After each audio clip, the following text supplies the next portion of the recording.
तो चलिए आज बात करते हैं एक ऐसी कहानी की जो एक कॉलेज के डॉर्म रूम से शुरू हुई और आज दुनिया के अरबों लोगों की जिंदगी का हिस्सा बन चुकी है। ये फेसबुक की कहानी है। ये कहानी दिखाती है कि कैसे एक छोटा सा आइडिया दुनिया को जोड़ भी सकता है और हमेशा के लिए बदल भी सकता है। सोचिए, ये कोई आम कहानी नहीं है।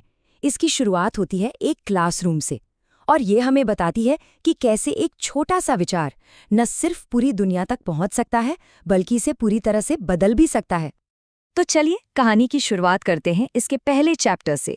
एक लड़का, एक कंप्यूटर और एक ऐसा जुनून जो सब कुछ बदलने वाला था। इस पूरी कहानी का जो हीरो है वो है एक लड़का, मार्क ज़करबर्ग, और उसका सबसे बड़ा जुनून कंप्यूटर। इसी जुनून ने उस नींव को रखा जिस पर आगे चलकर सब कुछ बनने वाला था। तो मार्क अमेरिका में ही पले बढ़े और बचपन से ही ना उन्हें कंप्यूटर में एक अलग ही लेवल की दिलचस्पी थी। मतलब जब बाकी बच्चे बाहर खेल कूद रहे होते थे तब मार्क छोटे छोटे प्रोग्राम्स बनाने में डूबे रहते थे। पर ये सिर्फ एक हॉबी नहीं थी, उनके दिमाग में ये बात क्लियर थी कि वो टेक्नोलॉजी का इस्तेमाल करके लोगों के लिए कुछ काम का कुछ यूजफुल बना सकते हैं। अब ये कोडिंग या प्रोग्रामिंग होती क्या है? देखिए, आसान भाषा में समझें तो ये कंप्यूटर से बात करने का एक तरीका है।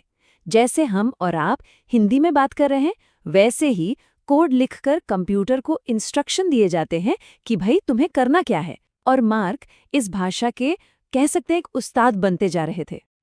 अब कहानी आगे बढ़ती है और पहुंचती है हार्वर्ड यूनिवर्सिटी, मार्क के कॉलेज के दिनों में। और यहीं पर उनका जो पैशन था उसे एक असल जरूरत मिली और जन्म हुआ एक नए आइडिया का। कॉलेज में मार्क ने एक चीज नोटिस की, स्टूडेंट्स एक दूसरे को जानते तो थे पर ऑनलाइन कनेक्टेड रहने का कोई सिंपल तरीका था ही नहीं। उन्हें लगा कि यहाँ एक असली प्रॉब्लम है और इसका सलूशन टेक्नोलॉजी से ही निकलेगा। और बस इसी जरूरत से वो पहला आइडिया शेप लेने लगा। प्रोसेस बहुत सिंपल था। स्टेप 1, स्टूडेंट्स की कनेक्ट करने की जरूरत को समझना। स्टेप 2, एक सरल सा आइडिया सोचना, मतलब एक ऑनलाइन डायरेक्टरी जैसा कुछ। और फिर स्टेप 3, उस आइडिया को हकीकत में बदलने के लिए रातों रात बैठ के एक बेसिक वेबसाइट कोड कर देना। और बस यहीं से कहानी एक नया मोड़ लेती है। अब हम देखेंगे कि कैसे कॉलेज का एक छोटा सा प्रोजेक्ट दुनिया को जोड़ने के एक बहुत बड़े मिशन में बदल गया। तो वो छोटी सी वेबसाइट जो हार्वर्ड के एक डॉर्म रूम में बनी थी, उसका क्या हुआ होगा? उसका ये हुआ कि वो एक ऐसा प्लेटफॉर्म बन गया जिसने देखते ही देखते लाखों करोड़ों लोगों को दुनिया भर में एक दूसरे से जोड़ दिया। दोस्त, परिवार, पूरी की पूरी कम्युनिटीज सब एक दूसरे के करीब आ गए। लेकिन देखिए, जब कोई चीज इतनी तेजी से बड़ी होती है ना, तो वो अपने साथ बड़ी बड़ी चुनौतियां भी लेकर आती है। और कहानी अब एक नए और ज्यादा मुश्किल दौर में एंटर करती है, पावर और उसके साथ आने वाली जिम्मेदारी। तो सवाल ये है कि क्या ये सब इतना आसान था? मतलब क्या सिर्फ एक अच्छा आइडिया और थोड़ी कोडिंग से ही सब हो गया? जवाब है नहीं, बिल्कुल भी नहीं।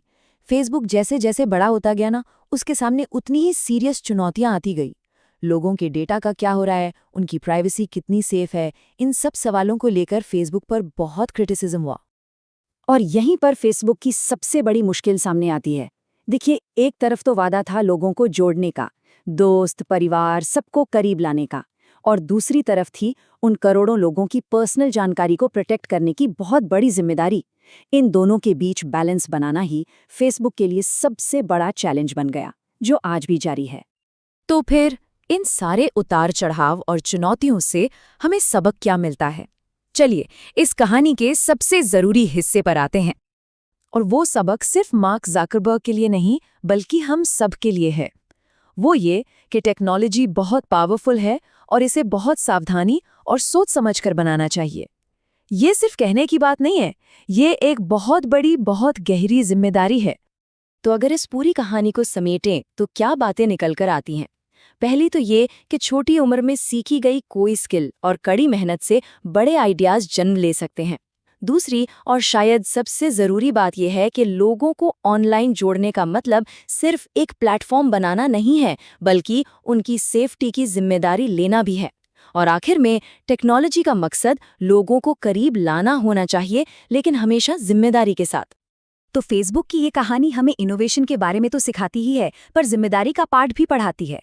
और जाते जाते एक बड़ा सवाल छोड़ जाती है कि दुनिया का अगला बड़ा कनेक्शन क्या होगा और क्या हम उसे पिछली गलतियों से सीखकर ज्यादा जिम्मेदारी के साथ बना पाएंगे।